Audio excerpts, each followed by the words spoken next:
how you choose to create your background is totally up to you. But you might want to think about something that's going to be outside or like a wall. So here are some ideas.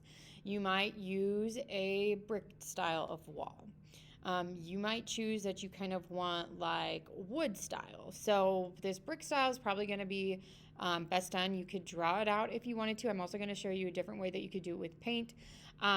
This wood style, you're probably going to be best by creating that, drawing that with oil pastels, okay?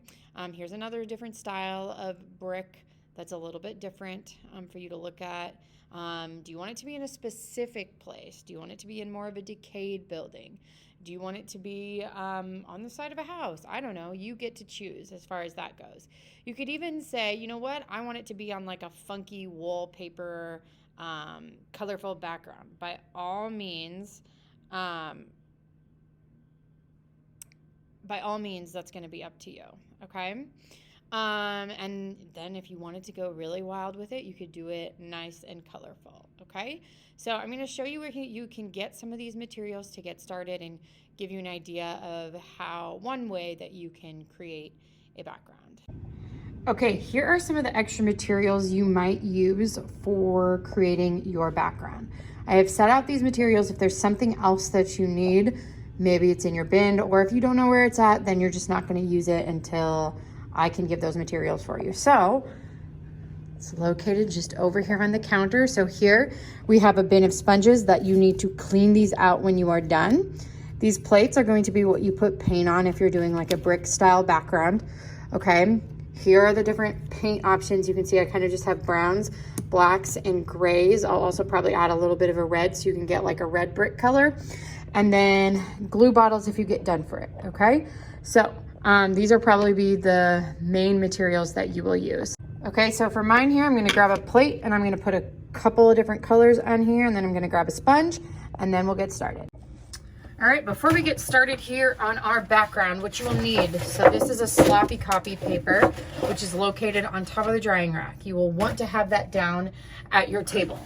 The next thing you need to decide is what color of paper you would like to use for a background. So I already have white cut, gray, a couple different colors of brown, black. You choose for what you want to do for this, okay? So I'm just going to be doing a brick style background to keep it simple here, but remember you can have an option of something else.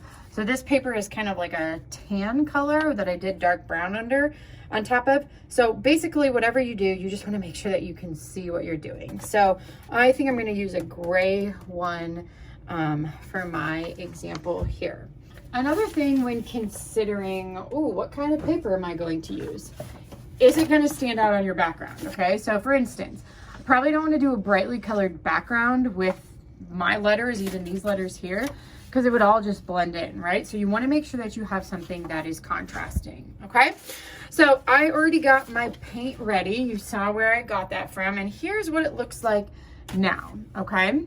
Now you can see here that I had way too much white paint there, but then I just have a little bit of brown, red, and kind of this like yellow brown color. So there's a couple different sizes of sponges that you might use if you're choosing to do a brick style and whatever pattern that you're doing.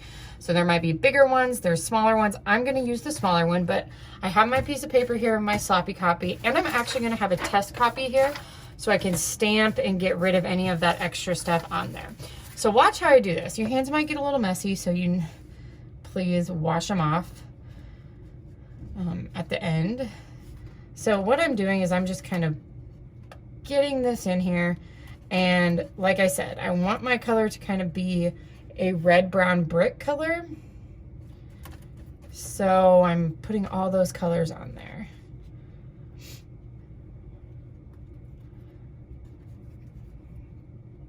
All right, so let's just kind of see if I make a practice stamp on here on this practice paper, what does that look like? So I'm going to push down, and you can see that it has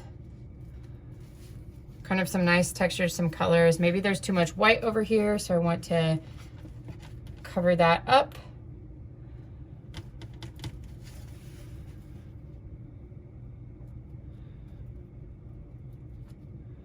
All right, let's let's see what this combination brings me.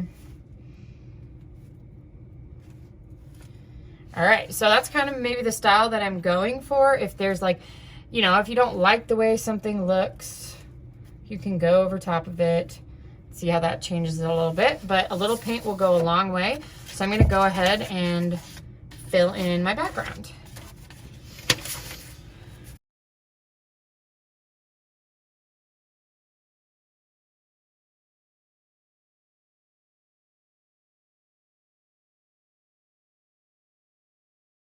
All right, so once I have this filled up, I will want this to dry. You'll clean up anything, or if you find some areas that you're like, oh, I want just like a couple more color details in there, you can kind of add that on here. And remember, you don't have to do this paint technique at all if you just want to draw something with your oil pastels or your colored pencils.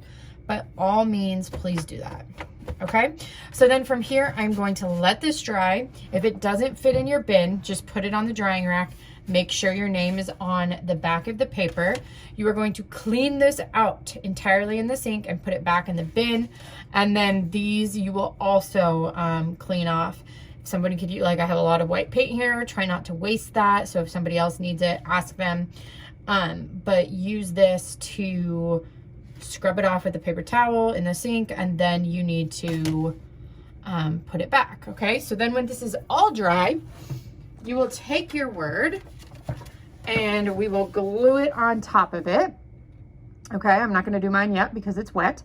But then I will show you some final things that we can do to add maybe some details around the background when it's secured down and all dry.